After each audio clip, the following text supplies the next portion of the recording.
Hello students, आप लोगों को सिंथेसिस के बारे में कुछ बताना चाहते हैं। सिंथेसिस का मतलब संश्लेषण होता है। नॉमिनेटिव एब्सोल्यूट का प्रयोग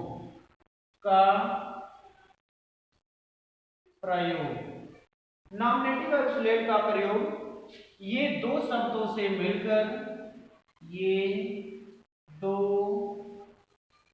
शब्दों से मिलकर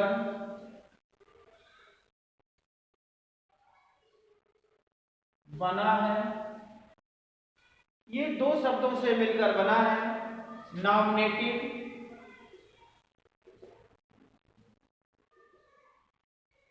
नॉमिनेटिव नॉमिनेटिव को कर्ता कहा जाता है। एब्सोल्यूट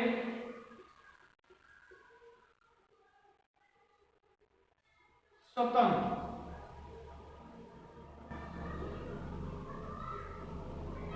नॉमिनेटिव कर्ता आप लोग जानते हैं, आप लोगों को पहले बताया गया। नॉमिनेटिव को सब्जेक्ट भी कहा जाता है, जिसको कर्ता कहते हैं। एब्सोल्यूट जिसको स्वतंत्र कहते हैं। ये दिए गए सिंपल सेंटेंस में ये दिए गए सिंपल सेंटेंस में से किसी एक कर्ता को सिंपल सेंटेंस में से किसी एक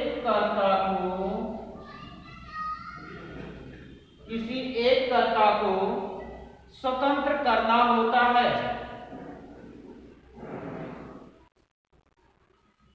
स्वतंत्र करना होता है। अब यह देखना है कि स्वतंत्र कैसे करना है। सिंपल सेंटेंस बनाने के लिए नॉमिनेटिव एब्सोल्यूट को हमारे आपके पास दो सेंटेंस एक साथ दिए जाते हैं। दो या दो से अधिक सेंटेंस एक साथ दिए जाते हैं। फर्स्ट सेंटेंस,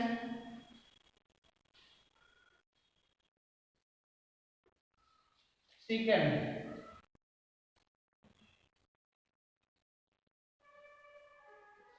इसका सब्जेक्ट होता है, अर्थात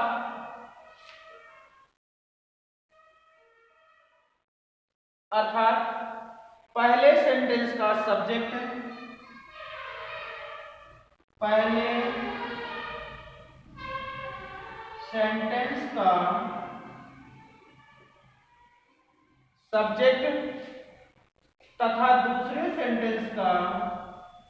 तथा दूसरे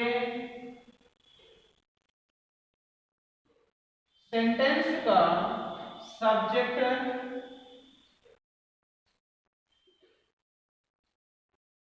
एक प्रकार का ना हो। कहने का मतलब है सिंथेसिस संश्लेषण नॉमिनेटिव एब्सोल्यूट का प्रयोग ये दो शब्दों से मिलकर बना है। नॉमिनेटिव कर्ता, एब्सोल्यूट स्वतंत्र। ये दिए गए सिंपल सेंटेंस में से किसी एक कर्ता को स्वतंत्र करना होता है। Sentence first, sentence second. Subject अर्थात पहले सेंटेंस का सब्जेक्ट दूसरे सेंटेंस का सब्जेक्ट एक प्रकार का ना हो। इस प्रकार से हम आप लोगों को यह बताना चाहते हैं कि हम क्या कैसे करें। रूल्स नंबर 2,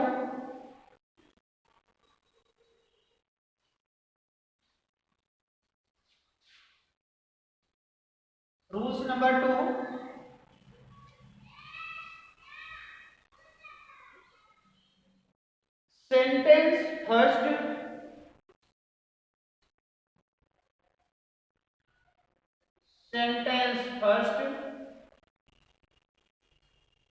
में कारण बताएगा, जिसको हम इंग्लिश में रीजन बोलते हैं।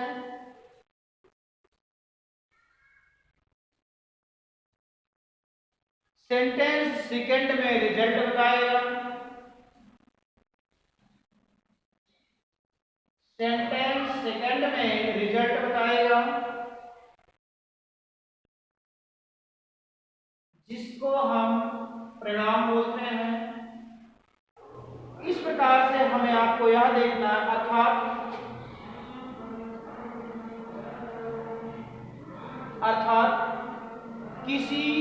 अर्थात एक वाक्य कारण का तो दूसरा वाक्य परिणाम का दिखाए। अर्थात एक वाक्य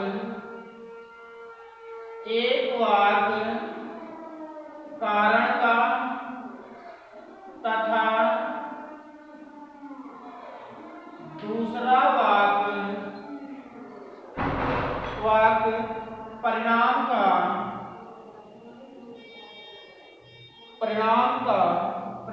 को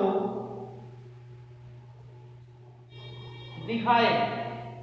अब इस प्रकार हमें आपको देखना है किस कर्ता को स्वतंत्र करना है।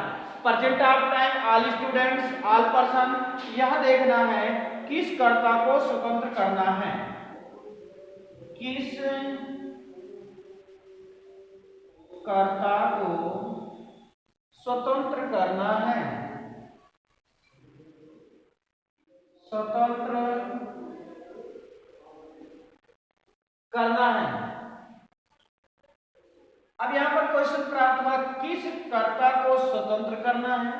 सभी विद्यार्थियों को हमेशा रीजन दिखाने वाले वाक्य के कर्ता को स्वतंत्र करना है। हमको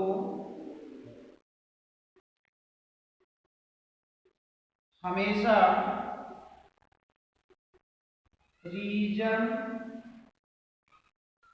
दिखाने वाले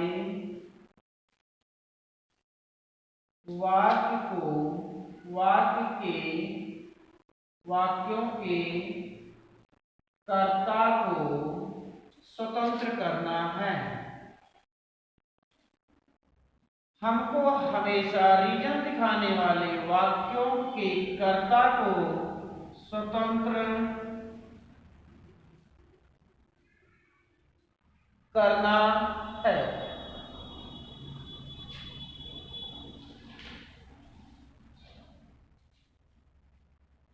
इस प्रकार से हमारे आपके पास अब कैसे क्या कार्य करना है इसके बारे में हम समझते हैं। रूल्स नंबर 3 क्या कहता है, इसको देखना है।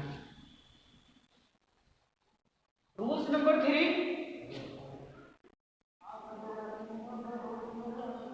3 कहता है, यदि रीजन दिखाने वाला वाक्य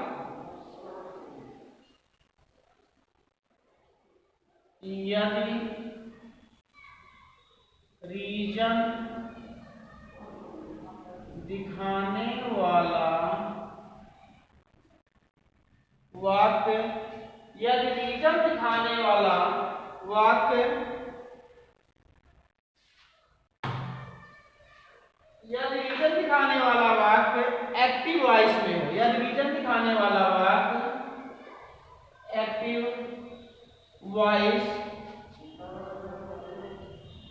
में हो, यदि रीजन दिखाने वाला वाक्य एक्टिव वॉइस में हो तो कर्ता स्वतंत्र करने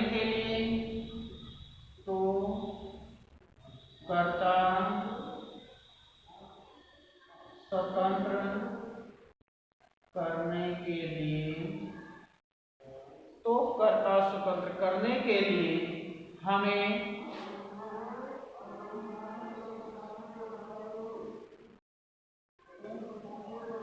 हैविंग प्लस मेन वर्ब के थर्ड फॉर्म का प्रयोग कर देना है। हैविंग प्लस मेन वर्ब के थर्ड फॉर्म का प्रयोग करना है। इसको subject plus having plus verb का थर्ड फॉर्म। रूल्स नंबर 4, यदि रीजन दिखाने वाला वाक्य यदि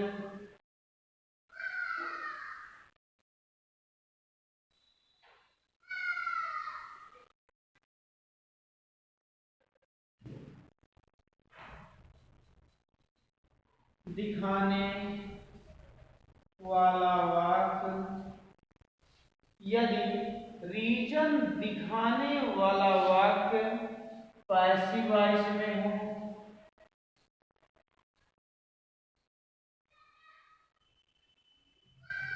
पैसिव वॉइस में हो तो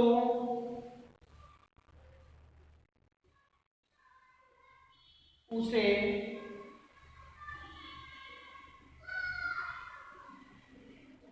सब्जेक्ट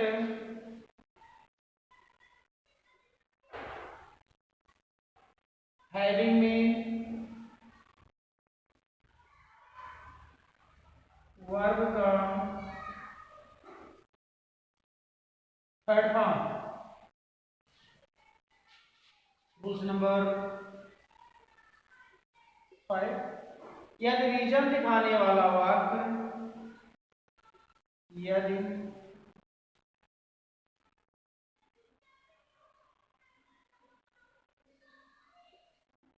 दिखाने वाला, यदि रीजन दिखाने वाला वाक्य में, यदि रीजन दिखाने वाला वाक्य, यदि रीजन दिखाने वाले वाक्य में इज, एम, आर, वज, वर, जिन्हें हम जिन्हें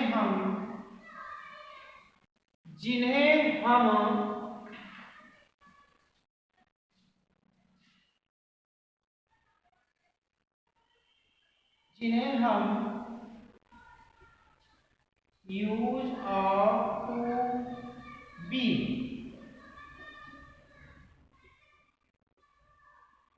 कहते हैं, किंतु इसे हम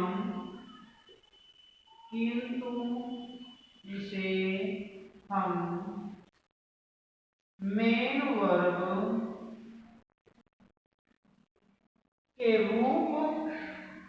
वर्ब के रूप में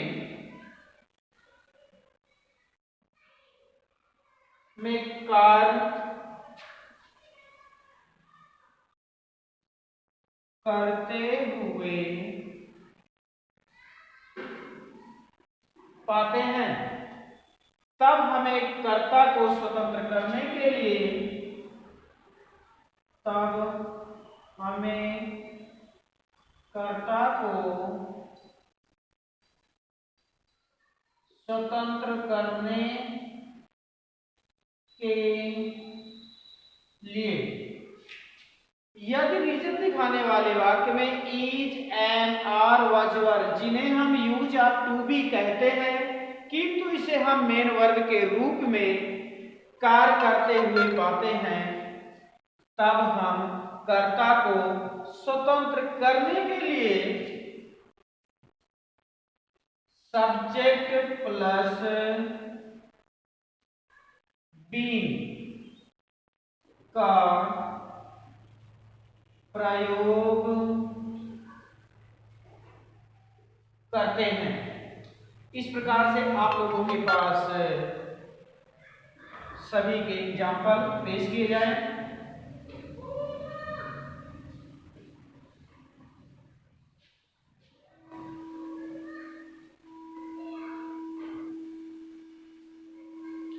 example, as the work was done, the work was done, the work was done. दूसरा सेंटेंस होगा, we went back home, we went back home. इसमें पहला वाक्य है पैसिव वॉइस पैसिव वॉइस में है। अब याद देखना है कि इसमें कौन सा कार्य रीजन का है, कौन सा कार्य क्या है। The work subject done reason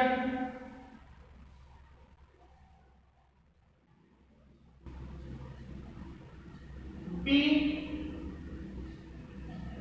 subject went back home, went back home result, went back home result. इस प्रकार से देखना है, आप लोगों को बताया गया है कि दोनों के कर्ता सेम ना हो। जब दोनों के कर्ता सेम नहीं होंगे तभी हम आप लोग नॉमिनेटिव एब्सोल्यूट से सिंपल सेंटेंस में परिवर्तन कर सकते हैं।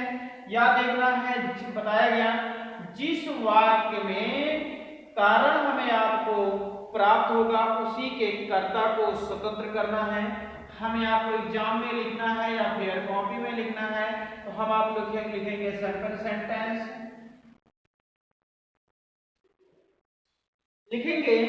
अब इस कर्ता को स्वतंत्र करना है, लिखना है the work having been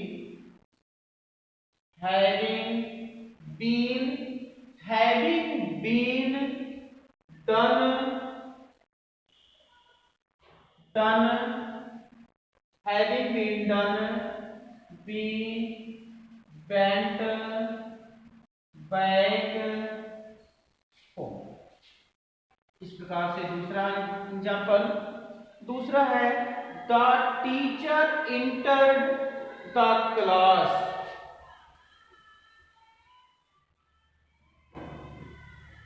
the teacher entered the class. कहने का मतलब the teacher inter the class, अध्यापक कमरे में आया, कमरे में आया, एक्टिव वॉइस। दूसरा the boy stood up, the boy stood up, लड़के खड़े हुए। अध्यापक कमरे में आए, कमरे में जैसे प्रवेश किए वैसे सभी लड़के खड़े हो गए। अब इसमें यह देखना है the stood up, boys stood up आपका रिजल्ट ये subject, the teacher subject, enter the class reason.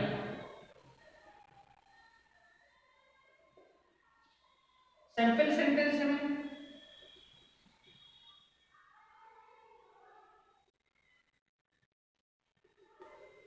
The teacher क्योंकि एक्टिव वॉइस में है,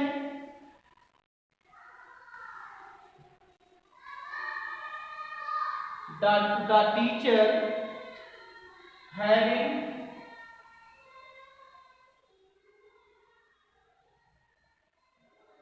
entered the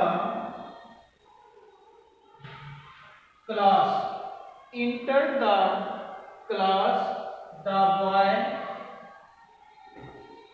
stood, the boys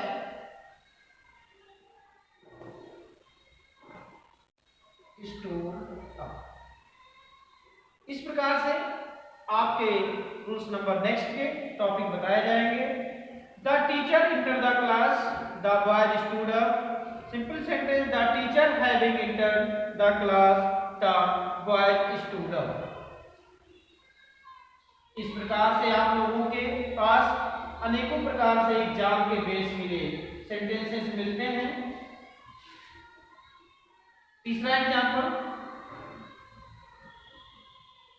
example, it was cold, it was cold, ठंडी थी।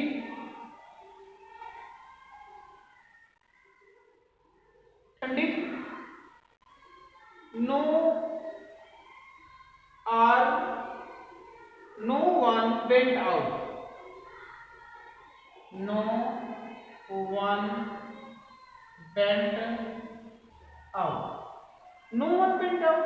कोई बाहर नहीं गया. कोई बाहर नहीं गया. कोई बाहर नहीं गया.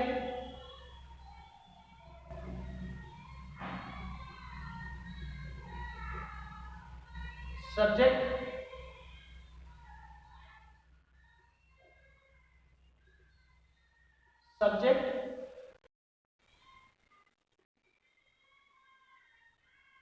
रिजल्ट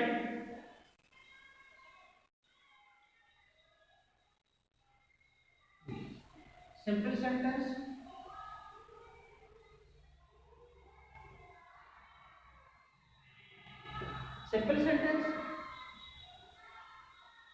बताया गया कि यूज ऑफ टू बी का कार्य करे इज, एम, आर, वाज, वर. ये सभी शब्द अगर यूज ऑफ टू बी का कार्य करते हैं तो हम जो कर्ता स्वतंत्र करना है उस कर्ता के बाद तुरंत हम बी का प्रयोग कर देते हैं. It being cold, no one went out. 4.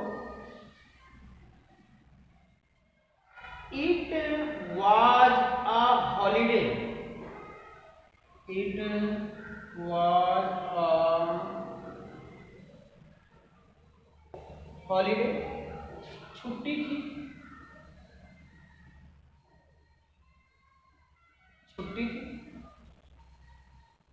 We did not go to school. We did not go to school. हम लोग स्कूल नहीं गए. हम लोग स्कूल नहीं गए. It was a holiday. छुट्टी थी. We did not go to school. हम लोग स्कूल नहीं गए. यहाँ पर भी बताया गया ये मेन वर्ब का कार्य कर रहा है.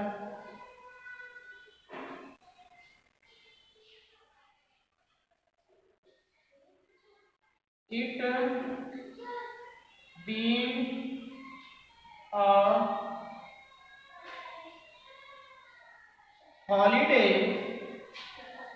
we did not go to school. We did not go to, it was a holiday, छुट्टी थी. We did not go to school. Simple sentence में परिवर्तन करना. It being a holiday, comma we did not go to school. इस प्रकार से सभी विद्यार्थी को सिंथेसिस के पार्ट में कहीं पर भी दिक्कत आती है हमारे कमेंट बॉक्स में लिख सकते हैं.